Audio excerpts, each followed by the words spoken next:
بسم اللہ الرحمن الرحیم۔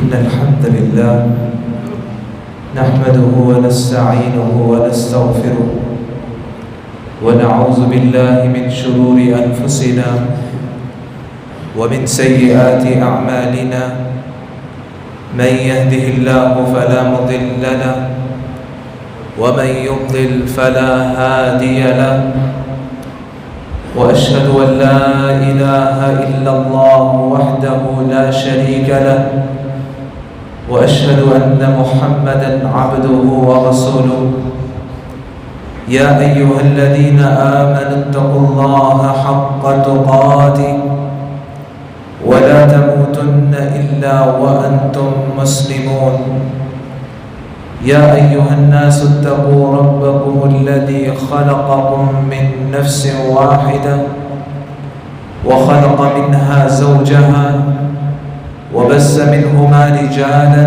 كثيرا ونساء واتقوا الله الذي تساءلون به والأرحام إن الله كان عليكم رقيبا يا أيها الذين آمنوا اتقوا الله وقولوا قولا سديدا يصلح لكم أعمالكم ويغفر لكم ذنوبكم ومن يطع الله ورسوله فقد فاز فوزا عظيما اللهم صل على محمد وعلى آل محمد كما صليت على إبراهيم وعلى آل إبراهيم إنك حميد مجيد اللهم بارك على محمد وعلى آل محمد كما باركت على إبراهيم وعلى آل إبراهيم إنك حميد مجيد أما بعد فإن خير الحديث كتاب الله وخير الهدي هدي محمد صلى الله عليه وسلم وشر الأمور محدثاتها وكل محدثة بدعة وكل بدعة ضلالة وكل ضلالة في النار أعوذ بالله من الشيطان الرجيم بسم الله الرحمن الرحيم يا أيها الذين آمنوا كتب عليكم الصيام كما كتب على الذين من قبلكم لعلكم تتقون۔ میرے معزز اور محترم عزیز بھائی اور بزرگوں، اللہ رب العزت جو کہ ہمارے خالق ہیں، مالک ہیں، داتا اور حاجت روا ہیں، خالق و مالک نے انسانیت کو پیدا کیا اور ان کے ایمان اور روحانیت میں تازگی دینے کے لیے سال میں ایک نیکیوں کا موسم بہار رمضان المبارک رکھ دیا۔ ایسا مبارک مہینہ جس کی آمد کے ساتھ سرور کونین صلی اللہ علیہ وسلم گھر سے باہر تشریف لاتے اور فرماتے آتاکم شہر مبارک، مسلمانوں ایک مبارک مہینہ تمہاری زندگی میں آ چکا ہے۔ فرض اللہ علیکم صیام، اللہ نے اس مہینے کے روزے تم پہ فرض کر دیے ہیں۔ تفتح فیہ ابواب السماء، ایسا مہینہ جس میں آسمان کے سارے دروازے کھول دیے جاتے ہیں۔ وغلقت ابواب النار فلم یفتح منها بابا، اور اللہ رب العزت جہنم کے سارے دروازے بند کروا دیتے ہیں، کوئی دروازہ کھلا نہیں رہتا۔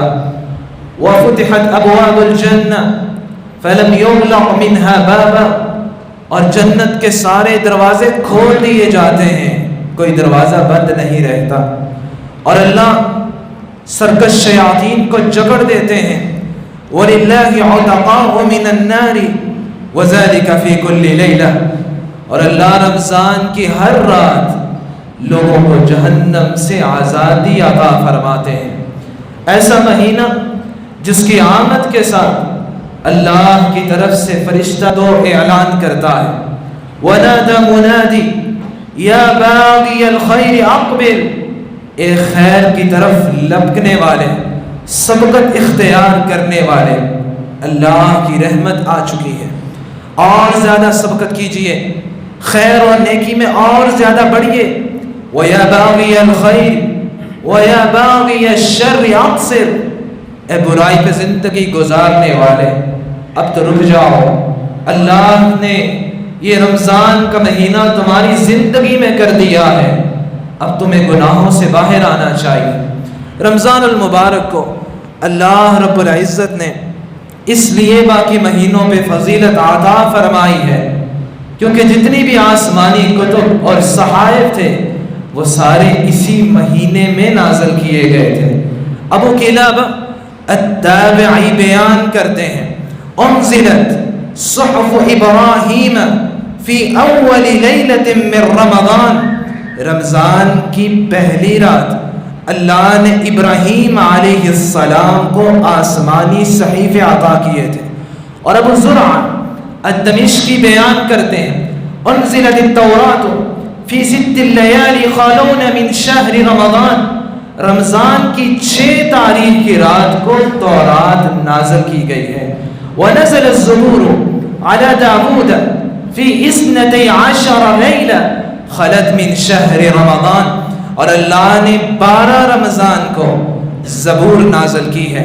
وانزل الانجیل علی عیسی بن مریم فی 18 لیلہ خلت من رمضان، اور 18 رمضان کی رات کو اللہ نے انجیل کو نازل کیا ہے، اور قرآن مجید رمضان میں لیلۃ القدر میں نازل کیا گیا ہے، انا انزلناہ فی لیلۃ القدر۔ میرے معزز اور محترم بھائیو، یہ مبارک مہینہ اس لیے بھی فضیلت والا ہے، اللہ نے اسلام کے 5 ارکان اس مہینے میں جمع کر دیے ہیں۔ نبی اکرم صلی اللہ علیہ وسلم نے فرمایا، بنی الاسلام علی 5، اسلام کے 5 پلر ہیں، 5 ستون ہیں جس پہ اسلام کی عمارت کھڑی ہوئی ہے۔ شہادت ان لا الہ الا اللہ وان محمد رسول اللہ، توحید اور رسالت کی گواہی دینا ہے، اور یہ ہر مسلمان گواہی دیتا ہے۔ اقامت الصلاۃ، نماز ادا کرنا ہے۔ انسان اگر باقی 11 مہینوں میں سستی کا شکار رہتا ہے، رمضان میں نماز کا ضرور پابند ہو جاتا ہے۔ ایتاء الزکاۃ، زکوٰۃ ادا کرنا ہے۔ اگر کوئی صاحب استعداد ہے وہ رمضان میں اپنے مال سے زکوٰۃ بھی دیتا ہے۔ وحج البیت، اور انسان اس مہینے میں حج کا ثواب بھی حاصل کر سکتا ہے۔ آپ صلی اللہ علیہ وسلم نے ام سنان انصاریہ رضی اللہ تعالی عنہا سے فرمایا، فإن عمرة في رمضان تقضي حج او حجة معي، تم رمضان میں عمرہ کر لینا، کیونکہ جو انسان رمضان میں عمرہ کرتا ہے اللہ اس کو حج کا ثواب عطا فرماتے ہیں، یا ایسے حج کا ثواب عطا فرماتے ہیں جو اس نے مجھ محمد صلی اللہ علیہ وسلم کے ساتھ کیا ہوتا ہے۔ وصوم رمضان، اور اسی طرح اسلام کا 5واں ستون اسلام، انسان رمضان میں رمضان کے روزے رکھتا ہے۔ اللہ ہم سب کو صحت و عافیت کے ساتھ اس ماہ کے روزے رکھنے کی توفیق عطا فرمائے۔ میرے معزز اور عزیز بھائیوں، رمضان میں انسان بہت سے عبادت کرتا ہے، جس کی ایک اہم عبادت روزہ رکھنا ہے۔ روزے کے کون سے فوائد اور مسائل ہیں، یہی میری آج کی گفتگو کا محور ہوگا۔ نمبر 1 بات، ایک مسلمان جب روزہ رکھتا ہے، یہ روزہ انسان کے لیے جہنم کی آگ سے ڈال بن جاتا ہے۔ آپ صلی اللہ علیہ وسلم نے فرمایا، الصوم جنۃ من النار کجنۃ احدکم من القتال، جس طرح میدان جہاد میں انسان ڈال کے ذریعے اپنے آپ کو سیو کرتا ہے، اسی طرح یہ روزہ قیامت کا دن ہوگا انسان کے لیے جہنم کی آگ سے ڈال بن جائے گا۔ ابن رجب رحمت اللہ علیہ کہا کرتے تھے، اور ان کی بات بہت سمجھنے کی ضرورت ہے، فرماتے ہیں الصیام یقی صاحبہ من المعاصی، یہ روزہ انسان کو گناہوں سے بچاتا ہے۔ فَإِذَا كَانَ لَهُ جُنَّةٌ مِّنَ الْمَعَاصِي كَانَ لَهُ فِي الْآخِرَةِ جُنَّةٌ مِّنَ النَّارِ، اگر یہ انسان کے لیے دنیا میں گناہوں سے ڈال بن گیا، انسان گناہوں سے باز آ گیا، قیامت کا دن ہوگا یہی روزہ انسان کے لیے جہنم کی آگ سے ڈال بن جائے گا۔ فَإِن لَّمْ يَكُن لَّهُ جُنَّةٌ فِي الدُّنْيَا مِنَ الْمَعَاصِي لَمْ يَكُن لَّهُ فِي الْآخِرَةِ جُنَّةٌ مِّنَ النَّارِ، اور اگر یہ دنیا میں انسان کے لیے گناہوں سے ڈال نہ بن سکا، روزہ بھی رکھا ہوا ہے پھر بھی جھوٹ بولا جا رہا ہے، پھر بھی غیبت، چغلی اور انسان بہتان تراشی سے کام لے رہا ہے، یہ روزہ انسان کے لیے قیامت کے دن جہنم کی آگ سے ڈال نہیں بن سکے گا۔ اللہ ہم سب کو جہنم کی آگ سے محفوظ فرمائے۔ میرے معزز اور عزیز بھائی، یہ روزہ انسان کو انلمیٹڈ اجر بھی دلواتا ہے۔ قرآن و حدیث میں 3 ایسے لوگ ہیں جن کا اجر و ثواب اللہ نے اپنے ذمے لے رکھا ہے، فرشتے لکھ ہی نہیں سکتے۔ نمبر 1 انسان جو کسی کو معاف کر دیتا ہے، کسی کی غلطی سے درگزر کر دیتا ہے، اللہ رب العزت فرماتے ہیں فَمَنْ عَافَى وَأَصْلَحَ فَأَجْرُهُ عَلَى اللَّهِ، جو کسی کو معاف کر دیتا ہے اس کا اجر اللہ نے اپنے ذمے لے رکھا ہے، اور اللہ اپنی کبریائی اور بڑائی کے مطابق اس کو اجر عطا فرمائیں گے۔ نمبر 2 شخص جو صبر کا دامن نہیں چھوڑتا، پریشانی آ جاتی ہے، اندھیریاں چھا جاتی ہیں، اس کی زندگی مشکلات سے بھر جاتی ہے، لیکن وہ صبر سے کام لیتا ہے، اللہ رب العزت فرماتے ہیں وَلَمَنْ صَبَرَ وَغَفَرَ إِنَّ ذَلِكَ لَمِنْ عَزْمِ الْأُمُورِ، جو کسی کو صبر سے کام لے لیتا ہے إِنَّمَا يُوَفَّى الصَّابِرُونَ أَجْرَهُمْ بِغَيْرِ حساب، اللہ رب العزت ان لوگوں کو بغیر حساب کے اجر عطا فرمائیں گے جو صبر سے کام لیتے ہیں۔ تیسرا شخص جو روزہ رکھ لیتا ہے، نبی اکرم صلی اللہ علیہ وسلم نے فرمایا، اللہ رب العزت فرماتے ہیں الصوم لی وانا اجزئ بہ، الصوم لی وانا اجزئ بہ، روزہ میرے لیے رکھا جاتا ہے تو اس کا اجر بھی میں ہی عطا فرماؤں گا، فرشتوں تو لکھ ہی نہیں سکتے۔ میرے معزز اور عزیز بھائی، روزے کے ذریعے انسان صبر، ضبط نفس اور پوری خواہشات پر قابو پانے کی صلاحیت بھی پیدا کر لیتا ہے۔ نبی اکرم صلی اللہ علیہ وسلم نے فرمایا سم شہر صبری، مسلمانوں یہ رمضان کا مہینہ صبر کا مہینہ ہے، انسان اس میں جہاں حرام سے رکتا ہے وہاں حلال سے بھی رکتا ہے۔ اسی طرح یہ روزہ انسان میں شکر الہی بھی پیدا کر دیتا ہے، اور اللہ کی نعمتوں کی قدر اور احساس بھی پیدا ہو جاتا ہے، اور یہی روزے کا مقصد ہے۔ اللہ رب العزت فرماتے ہیں وَلِتُكَبِّرُوا اللَّهَ عَلَى مَا هَدَاكُمْ وَلَعَلَّكُمْ تَشْكُرُونَ، روزہ رکھو جاکہ اللہ کی ہدایت پہ تم شکر ادا کر سکو، اور شکر کا دامن تم کبھی نہ چھوڑو۔ میرے معزز اور عزیز بھائی، روزے کے ذریعے انسان گناہوں سے بچنے کا سلیقہ بھی سیکھتا ہے۔ عبداللہ ابن شبرمہ الضبی کہا کرتے تھے اگر میں اللہ کی مان کے حلال کھانا چھوڑ سکتا ہوں تو میں اس رب کی مان کے حلال کا رکمہ کیوں نہیں چھوڑ سکتا۔ عبداللہ ابن شبرمہ الضبی کہا کرتے تھے عجبت للناس يحتمون من الطعام مخافة الداء ولا يحتمون من الذنوب مخافة النار، مجھے لوگوں پہ تعجب اور حیرانگی ہوتی ہے، یہ بیماری سے ڈرتے ہوئے حلال کھانا چھوڑ دیتے ہیں، یہ جہنم کی آگ سے ڈرتے ہوئے گناہ کیوں نہیں چھوڑ دیتے۔ اس لیے انسان اگر یہ غیبت، بہتان، جھوٹ، گالی گلوچ اور دھوکہ دہی نہیں چھوڑتا، ایسے شخص کا روزہ رکھنا بھی اس کے لیے فائدہ مند نہیں ہوتا۔ آپ صلی اللہ علیہ وسلم نے فرمایا من لم يدع قول الزور والعمل به فليس حاجة لله أن يدع طعامه وشرابه، جو روزہ رکھ کے بھی جھوٹ نہیں چھوڑتا، اللہ کو اس کے بھوکے پیاسے رہنے کی کوئی پرواہ نہیں ہوتی، وہ روزہ رکھتا بھی رہے اس کو ثواب ہی نہیں ملتا۔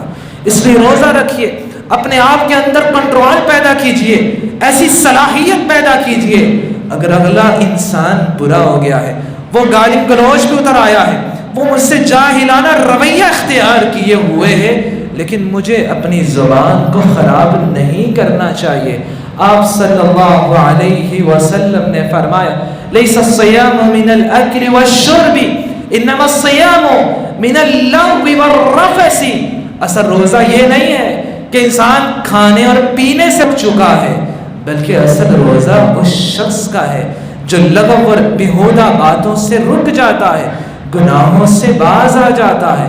اور اگر انسان کو کوئی شخص گالی دیتا ہے، کوئی جاہلانہ رویہ اختیار کرتا ہے، اس مسلمان کو کہنا چاہیے انی صائم، میں نے روزہ رکھا ہوا ہے، میں اپنے روزے کو خراب نہیں کر سکتا۔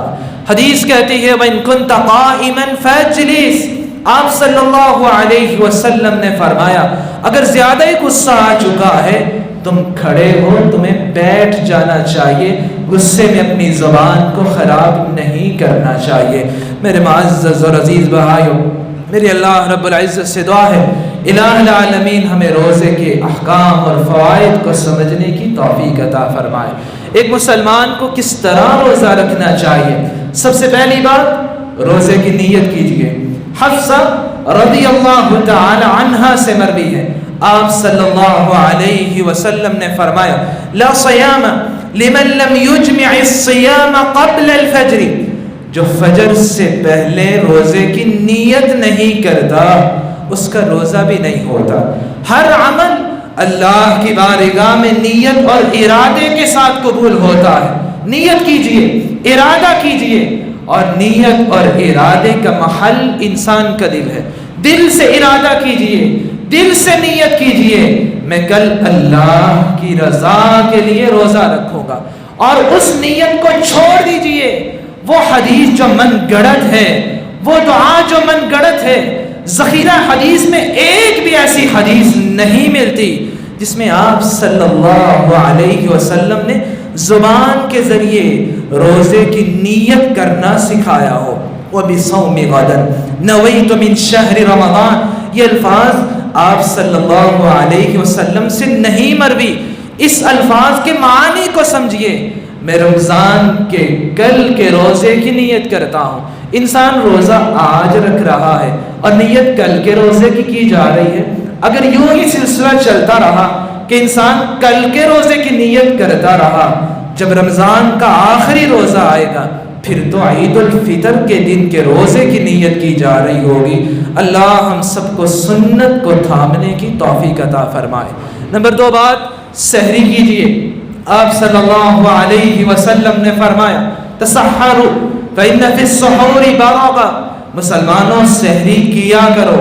ایسا نہیں ہونا چاہیے میں رات کو سونے سے پہلے ہی سحری کر لوں، اس کو سحری نہیں کہا جاتا۔ سحری یہ اذان فجر سے کوئی 20-30 منٹ پہلے ہوا کرتی ہے۔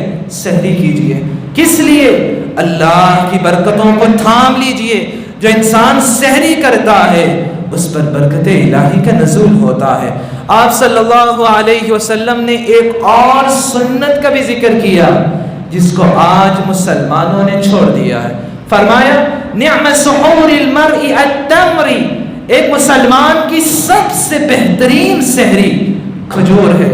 اپنی سحری کے اندر کھجور کو بھی شامل کیجئے، یہ ایک مسلمان کی بہترین سحری ہے۔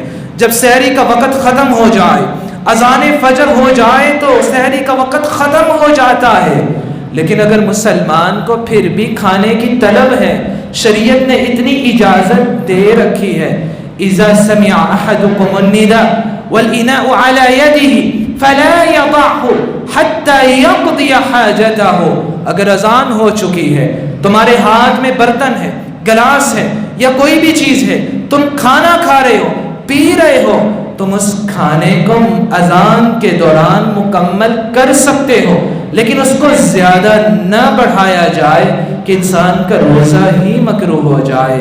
میرے معزز اور عزیز بھائیو، نمبر 3 بات، جب روزہ ختم ہو جاتا ہے تو مسلمان افطاری کرتا ہے، اور افطاری میں جلدی کرنی چاہیے۔ آپ صلی اللہ علیہ وسلم نے فرمایا لا یزال الناس بخیر ما عجل الفطر، لوگ اس وقت تک خیر پہ رہیں گے، شر اور برائی سے دور رہیں گے جب تک وہ افطاری میں جلدی کرتے رہیں گے۔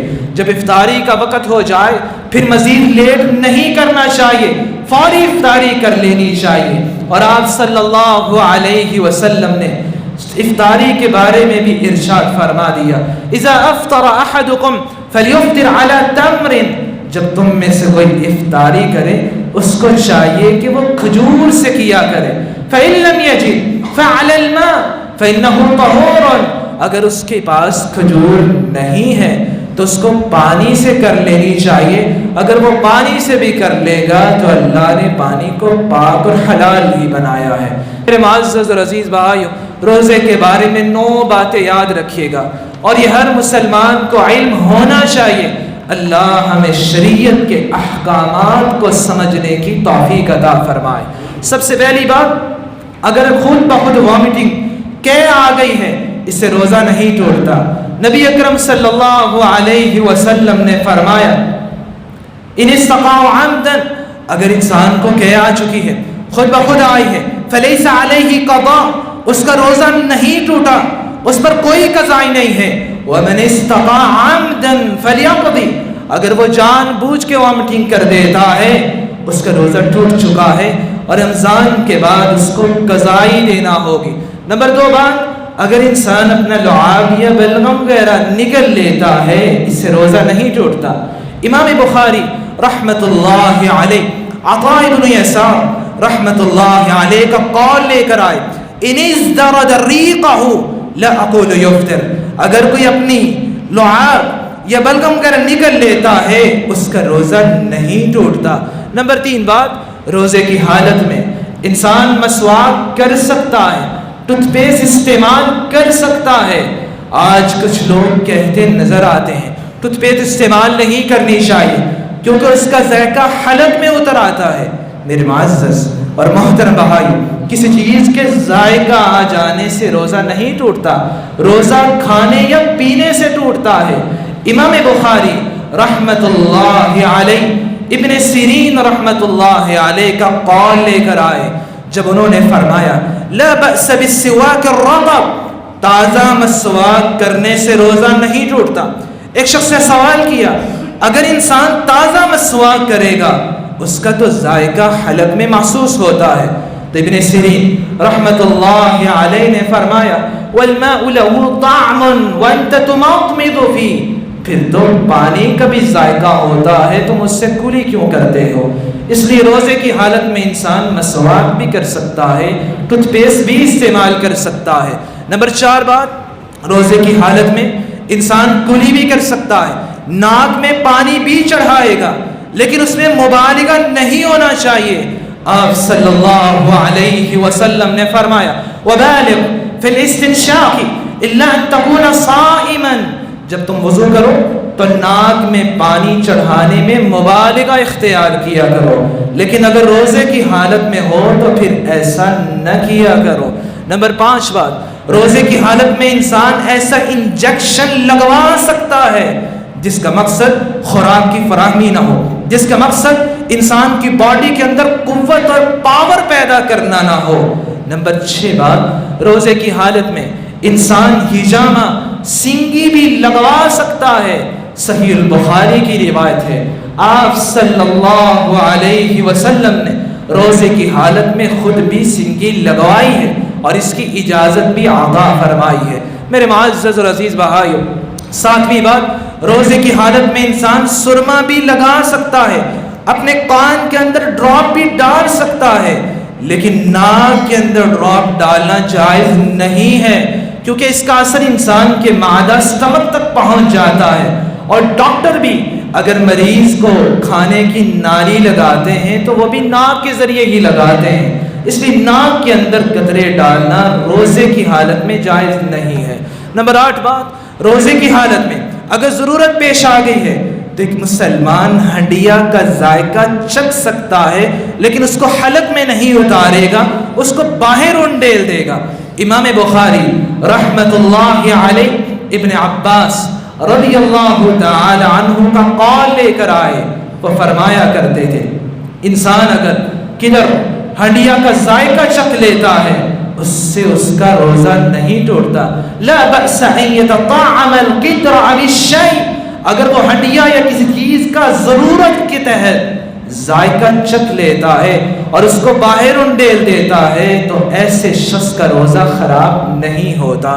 نمبر 9 اور آخری بات میرے معزز اور عزیز بھائیو، اگر کوئی جان بوجھ کے کھا لیتا ہے، اگر کوئی بھول کر کھا پی لیتا ہے تو اس کا روزہ نہیں ٹوٹتا۔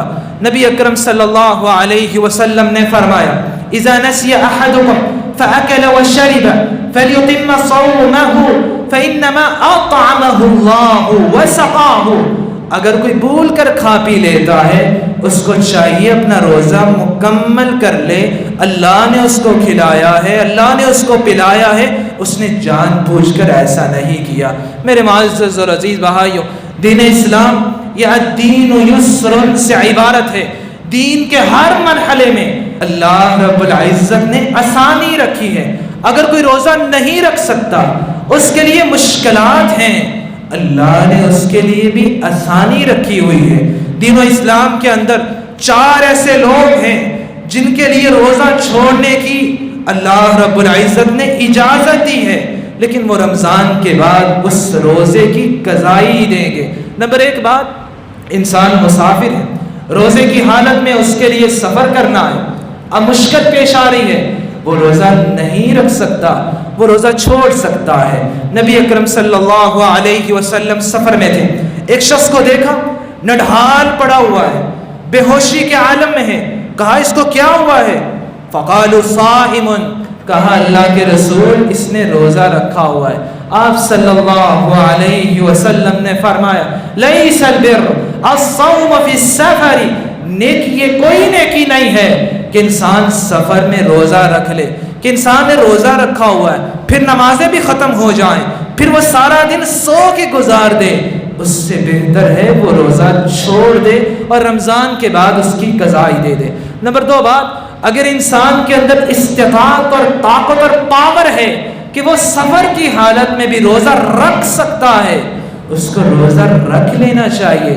آپ صلی اللہ علیہ وسلم نے فرمایا ہی رخصت من اللہ فمن اخذها فحسن ومن احب ان يصوم فلا جناح علیہ، جو اللہ کی رخصت کو قبول کرتا ہے اس نے اچھا کیا ہے، لیکن اگر کوئی پھر بھی روزہ رکھنا چاہتا ہے اس پہ کوئی حرج نہیں ہے۔ نمبر 2 بات، مخصوص ایام میں عورتیں روزہ نہیں رکھیں گی۔ آپ صلی اللہ علیہ وسلم نے فرمایا الیس اذا حاضت المرء لم تصم ولم تصلی، کیا ایسا نہیں ہے کہ مخصوص ایام میں عورتیں نہ نماز پڑھتی ہیں نہ روزہ رکھتی ہیں، لیکن نماز کی وہ قضائی نہیں دے گی، رمضان کے بعد ان چھوڑے گئے روزوں کی وہ قضائی دے گی۔ نمبر 3 بات، اگر عورت امید سے ہے یا مرضعہ دودھ پلانے والی ہے، اللہ نے اس کے لیے بھی آسانی رکھی ہے۔ نبی اکرم صلی اللہ علیہ وسلم نے فرمایا والصوم عن المسافر وعن المرضع او الحبل، اگر انسان سفر میں ہے یا عورت امید سے ہے یا دودھ پلانے والی ہے، اللہ نے اس کے لیے رخصت رکھی ہے، وہ روزہ چھوڑ سکتی ہے، لیکن رمضان کے بعد ان روزوں کی قضائی دینا ہوگی۔ نمبر 4 بات، انسان بیمار ہو چکا ہے یا اسے صحت خراب ہونے کا ڈر ہے، وہ روزہ چھوڑ سکتا ہے۔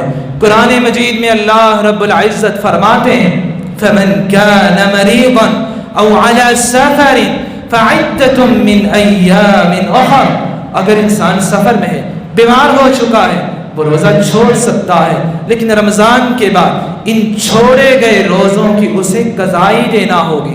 لیکن اگر انسان دائمی مریض بن چکا ہے، اسے صحت کی امید ختم ہو چکی ہے یا وہ اتنا بڑا ہو چکا ہے وہ روزہ نہیں رکھ سکتا، تو اس پر فدیہ ہے، وہ روزہ نہیں رکھے گا، اس پر قضائی بھی نہیں ہے۔ اللہ رب العزت فرماتے ہیں وَعَلَى الَّذِينَ يُطِيقُونَهُ فِدْيَةٌ طَعَامُ مِسْكِينٍ، وہ جتنے روزے چھوڑے گا اتنے دن کسی ایک مسکین کے لیے سحری اور افطاری کا انتظام کر دے گا، اتنے دن کسی غریب کے لیے کھانے کا انتظام کر دے گا، اور انسان یہ فدیہ اکٹھا بھی دے سکتا ہے۔ انس بن مالک رضی اللہ تعالی عنہ جب زندگی کے آخری سال وہ بوڑھے ہو گئے، روزہ نہ رکھ سکے، انہوں نے ایک ٹب منگوایا اور عربوں کا محبوب کھانا سرید تیار کروائی، 30 مساکین کو بلایا اور خوب سیر کر کے کھانا کھلا دیا، کہا میں نے رمضان کے سارے روزوں کا فدیہ دے دیا ہے۔ میری اللہ رب العزت سے دعا ہے الہ العالمین ہمیں دین کے احکام اور مسائل کو سمجھنے کی توفیق عطا فرمائے، اور ہم سب کو صحت و عافیت کے ساتھ روزے رکھنے کی توفیق دے، اور ان کو اپنی بارگاہ میں قبول و منظور بھی فرمائے۔ وآخر دعوانا ان الحمد للہ رب العالمین۔